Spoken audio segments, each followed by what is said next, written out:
तर यति गम्भीर विषय उठिसकेपछि स्वयं गृहमन्त्रीले नै मार्ग प्रशस्त गरिदिनुस् र छानबिनको लागि एउटा राम्रो छानबिन गर्ने वातावरण, निष्पक्ष छानबिन गर्ने वातावरण बनाइदिनुस्, हामी अनुरोध गर्न चाहन्छौँ। यदि कुनै निकायले प्रमाण जुटाउँदै छ भने प्रमाण जुटाउन दिने कि प्रमाण नष्ट गर्नको लागि उसलाई सरुवा गरिदिने। माननीय गृहमन्त्रीजीले राजीनामा दिएर अनुसन्धानको लागि मार्ग प्रशस्त गरिदिनुस् भनेर हाम्रो विनम्र अनुरोध छ। गृहमन्त्रीज्यूमाथि उठेको छ कि उहाँले त्यति बेला प्रतिपादन गर्नुभएको सिद्धान्त आज उहाँलाई लागू हुन्छ कि हुँदैन? ठुलो माछा को स्वयं अख्तियारले नै भनिरहेको छ। अहिले नै कसैलाई हामी आरोपित गर्न चाहँदैनौँ। के गृहमन्त्रीज्यूले थाहा नपाएर स्वच्छ भएर सक्षम भएर भनेर पठाउनु भयो कि यो उहाँको पनि स्वार्थ जोडिएको विषय हो, यसमा अनुसन्धान हुनुपर्छ। हामी सम्पूर्ण प्रतिपक्षको तर्फबाट यो नियमित प्रक्रिया अगाडि बढ्न दिन सक्दैनौँ। हामी यो जानकारी गराउन चाहन्छु। धन्यवाद। गम्भीरतापूर्वक सुन्यो, ध्यानपूर्वक। मान्य सदस्य श्याम घिमिरे यहाँ आसन ग्रहण गर्नुहोस्। कुरा सुनिएन, त्यसले गर्दाखेरि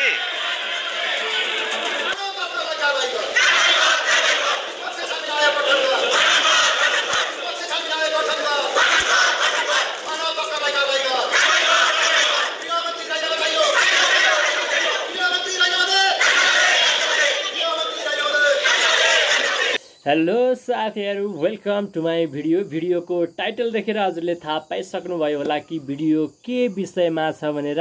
भिडियोको विषय रहेको छ नेपालको जल्दो बल्दो टपिक, सो हो राजनीति।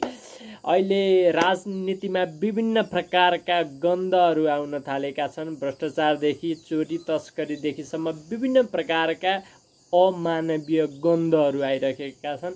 फेरि अहिले पनि एउटा ठुलै ठाउँबाट ठुलै गन्ध आएको हुँदा मैले सो गन्धलाई हजुरहरूको सामु प्रस्तुत गर्न गइरहेको छु। अब धेरै गफ नगरिकन भिडियोतर्फ लागौँ। Let's go. यो कुनै सामान्य भ्रष्टाचारको घटना मात्र होइन, यो त रोजगारीको रूपमा विदेश जान खोजेका सामान्य युवाहरूमाथि गरिएको लुट र सङ्गठित मानव तस्करीसँग जोडिएको विषय हो। उपलब्ध तथ्याङ्कहरू अनुसार औसतमा प्रति महिना 20,000 भन्दा बढी नेपालीहरू भिजिट भिसामा बाहिर जाने गरेको देखिन्छ। यी मध्ये 40% जति व्यक्तिहरूसँग प्रतिदिन 50 लाखदेखि 3 करोडसम्म उठाउने गरिएको भनिएको छ। यही अनुपातमा गत असोजदेखि मात्र पनि 120 करोडदेखि 400 करोडसम्मको भ्रष्टाचार भएको हुन सक्छ। सम्माननीय सभामुख महोदय, यत्रो ठुलो खेल कुनै राजनीतिक संरक्षण बिना सम्भव हुन सक्ला? सभामुख महोदय, अख्तियारले मुख्य आरोपी भनेका सहसचिव तीर्थराज भट्टराईलाई गृहमन्त्रीकै अग्रसरतामा त्रिभुवन अन्तर्राष्ट्रिय विमानस्थलमा पठाइएको देखिन्छ। विवादित पृष्ठभूमि भएका यसभन्दा पहिले नै विभिन्न अनियमिततामा जोडिएका सहसचिवलाई गृह सचिवज्यूले रोजी छाडी कसरी इन्भर्टेड कमामा मालदार भनिने चिनेको अड्डामा पठाउनु भयो। यसो गर्दा हामी प्रमुख प्रतिपक्षी दल लगायत प्रतिपक्षीहरूको तर्फबाट यो सन्दर्भमा स्वयं गृहमन्त्रीज्यूले नै सरुवा गरेको व्यक्ति कार्यालय प्रमुख रहेका छन्। उहाँको सचिवालय यसमा तानिएको छ, जोडिएको छ। अख्तियारले छापा मारेको छ, स्टिङ अपरेसन। त्यसपछि चाहिँ पक्राउ परेको व्यक्ति सामान्य मान्छे, सानो माछो अरू छ भनेर 1 दिन 2 दिनपछि नै छोडिरहेको छ। ठुलो माछाको स्वयं अख्तियारले नै भनिरहेको छ। अहिले नै कसैलाई हामी आरोपित गर्न चाहँदैनौँ। सम्मानित सभामुख महोदय, यो सबै सन्दर्भमा अनुसन्धान गर्ने निकायहरू सबै नै माननीय गृहमन्त्रीको मातहतमा रहेका छन्। सम्पत्ति शुद्धिकरण समिति होला, CIB होला, अरू धेरै निकायहरू।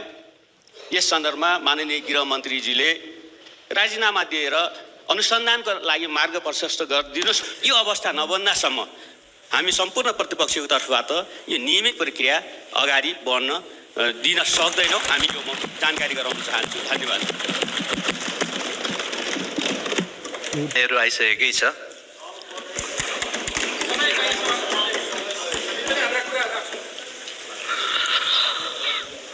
अब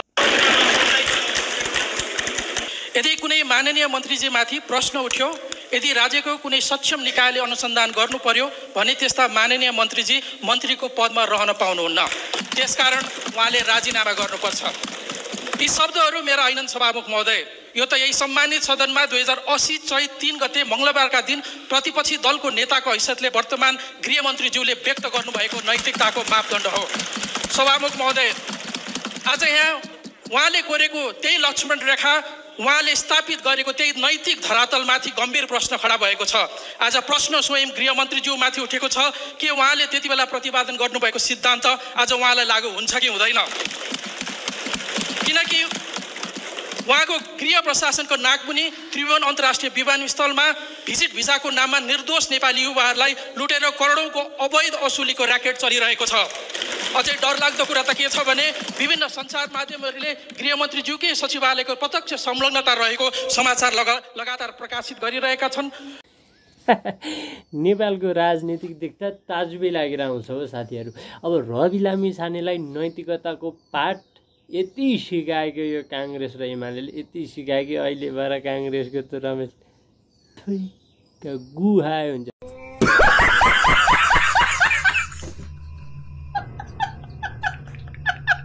समाचारमा आएको तथ्याङ्क मान्ने हो भने पछिल्लो 8 महिनामा मात्रै धन्दै 4 अरबभन्दा बढीको लुट भएको छ। यत्रो ठुलो खेल कुनै राजनीतिक संरक्षण बिना सम्भव छ कि छैन?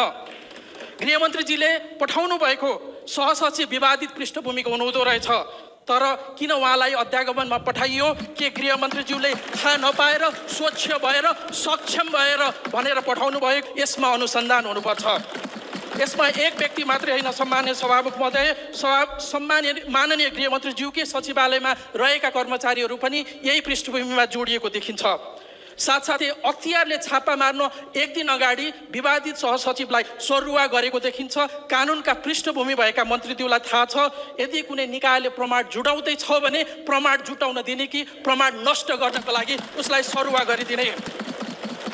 अब अनुसन्धान कर्मचारी माथि मात्रै होइन, गृहमन्त्रीमाथि पनि हुनु छ। यसमा प्राविधिक अनुसन्धान हुनुपर्छ, मोबाइलहरूमा र ल्यापटपहरूको परीक्षण हुनुपर्छ, तर त्यो परीक्षण गर्ने निकाय प्रहरीका मार्फतको विधि विज्ञान प्रयोगशाला हो। तर अहिलेको परिवेशमा के स्वच्छ अनुसन्धान होला, रोज स्वच्छ रिपोर्ट आउला त? हामीलाई प्रशस्त आशंकाहरू छन्। माननीय गृहमन्त्रीजीको नेतृत्वमा यसभन्दा अगाडिका सरकारले अनुसन्धान गरी उच्च राजनीतिक तहको संलग्नता रहेको भनेको भुटानी शरणार्थीको काण्ड दबाइएको छ।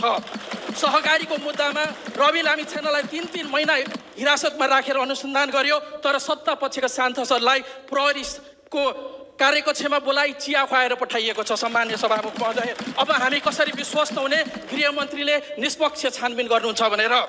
यो कुनै एक कर्मचारीले नागरिकता बनाउन गएको बेला नागरिकसँग घुस मागेको विषय होइन। यो त म्यान पावरदेखि एयरलाइनसम्म, कर्मचारीदेखि मन्त्रीज्यूसम्मको सचिवालय जोडिएको छ। प्रश्न मन्त्रीज्यूमाथि उठेको छ, अनुसन्धान हुनुपर्छ, राजीनामा आउनुपर्छ। तर हामी राजीनामा मात्रै माग्दै छैनौँ, सङ्गठित ढङ्गले गरिएको यो भ्रष्टाचारको निष्पक्ष अनुसन्धान हुनुपर्छ। सङ्गठित अपराध र सम्पत्ति शुद्धिकरणसँग जोडिएर हेर्ने गरी छानबिन गर्न एक उच्च स्तरीय छानबिन आयोग नबनेसम्म संसद चल्न सक्दैन। रासोपाले छोड्छ त अब यतिको चान्स पाएपछि ए बा रवि लामिछानेले कम त खेदिया थिए। अहिले यो पाली भनेको काङ्ग्रेसलाई खेद्ने पाली हो। रासोपा र राप्रपा अहिले एकजुट देखिन्छन्, जसमा माओवादीको पनि अलिअलि सहयोग छ कि जस्तो लाउँछ। यो काण्डलाई नि यस्तो ढाडी बिरालाले चाहिँ जस्तरी हेरेर जरेसम्म पुग्नुपर्छ। रासोपाले छोड्नै भएन नि, यो त मौका हो। अनि के रवि दादाको पालामा त ऋषि झमरा काजुर सङ्गठित अपराध, कानुनी अपराध, सम्पत्ति शुद्धिकरणको मुद्दा लगाउने, कति वर्ष जेल भन्थ्यो धमलाले।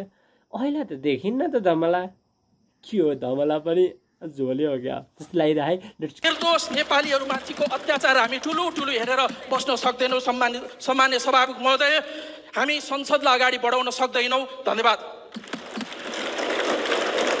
रासोपा मान्य साथीहरू, यतिको आक्रोश जायज छ क्या? किनभने छोटो समयमा माथि पुगेको पार्टीलाई नि यिनीहरूले एकैचोटि तल झार्न खोज्दै छन् पनि। अझै चान्स पाए अझै गर्न पनि सक्छन् होइन। रासोपामा यतिको आक्रोश जायज पनि छ, तर अरू काण्डै छैनन् जस्तो होइन, अरू भ्रष्टाचारै छैनन् जस्तो, अरू भ्रष्टाचारका काण्डै छैनन् जस्तो गरेर एउटा रवि लामिछानेलाई मात्र थुने हो नि त। भुटानीदेखि गिरिबन्धुसम्म टिस्टेसम्मका सबै काण्ड, भ्रष्टाचारका सम्पूर्ण काण्ड चाहिँ रवि लामिछानेले नै गरेको हो जसो झैँ मानेर हो जस्तो झैँ गरी यिनीहरूले रवि लामिछानेलाई मात्र चुने।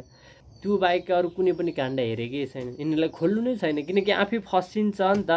किनकि चोखो दुधले नुहाएको त कोही छैन। एमाले काङ्ग्रेस माओवादीमा नि दुधले नुहाएको कोही पनि छैन, कोही एउटा व्यक्ति छैन। एउटा भीम रावल थिए होला नि, पार्टीमा स्थान पाइएन। तिनी जुठा थिए भने तिनले मजाले स्थान पाउँथे। किन भन्दा जुठो जुठोमा चल्छ, तर चोखो र जुठोमा चल्दैन।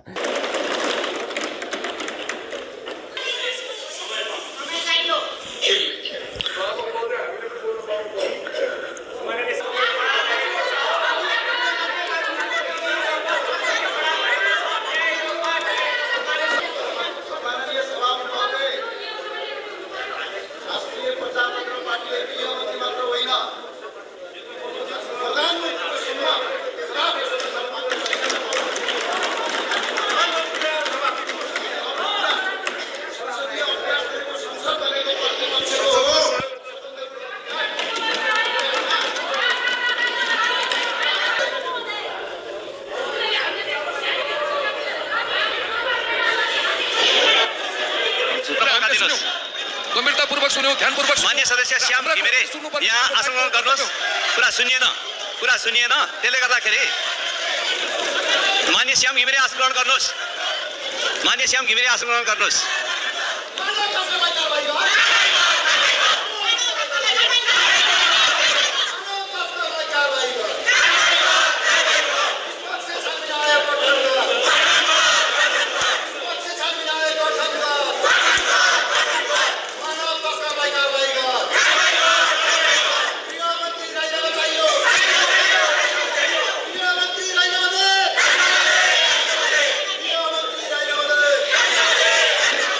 रासोपाको यो नारालाई म पनि एकचोटि भन्न चाहन्छु। गृहमन्त्री राजीनामा दे, भ्रष्टाचारको छानबिन होस्, भ्रष्ट सरकार मुर्दाबाद। ल साथीहरू, भिडियो त हजुरहरूले हेरि नै सक्नुभयो, तर भिडियो कस्तो लाग्यो, हजुरहरूको व्यक्तिगत धारणा के छ, कृपया कमेन्टमा लेख्न नबिर्सनु होला। मेरो व्यक्तिगत धारणा चाहिँ के छ भन्दाखेरि अब यी 3 दलबाट नै हाम्रो देश उँभो लाग्दैन, सधैँ उँधो मात्र लाग्छ। त्यो चाहिँ हामी सबैले स्पष्ट भइराखेकै कुरा हो। अब यति पनि नबुझ्ने भनेको त सायद भेडाले नै होला, आई थिङ्क है। त्यसो भएर अब नेक्स्ट चुनावमा चाहिँ अब हामीले एउटा सक्षम एउटा पार्टीलाई मात्र दिने तरिकाले अब यिनी 3 दलबाट त यति पनि झिनो आशा पनि गर्नु नै भएन। त्यो गर्नु भनेको पाप हो, झिनो आशा पनि गर्नु भएन। सो नयाँ दलबाट चाहिँ हामीले कि लौरुलाई जिताउनु पर्यो कि रासोपा, यी 2टा दल चाहिँ मिल्नुपर्छ जस्तो लाग्छ मलाई। किनभने युवा मिलेर नै देश बन्ने हो।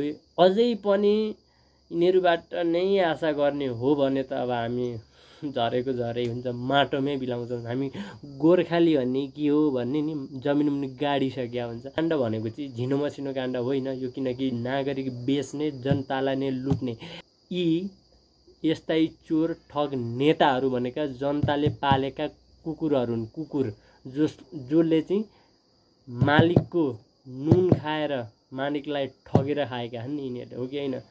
त्यो पैसाको कुरा जनताकै पैसा हो, त्यो जनतालाई नै लुटेर ठगेर खाएका छन्। यस्तालाई चाहिँ बहिष्कार गर्नुपर्छ। साथीहरू, हजुरहरूको व्यक्तिगत धारणा के छ, भिडियो कस्तो लाग्यो, कृपया कमेन्ट गर्न नबिर्सनु होला। फेरि पनि हाम्रो भेट भइरहनेछ। हस्त धन्यवाद। ओम जय देश, जय नेपाल।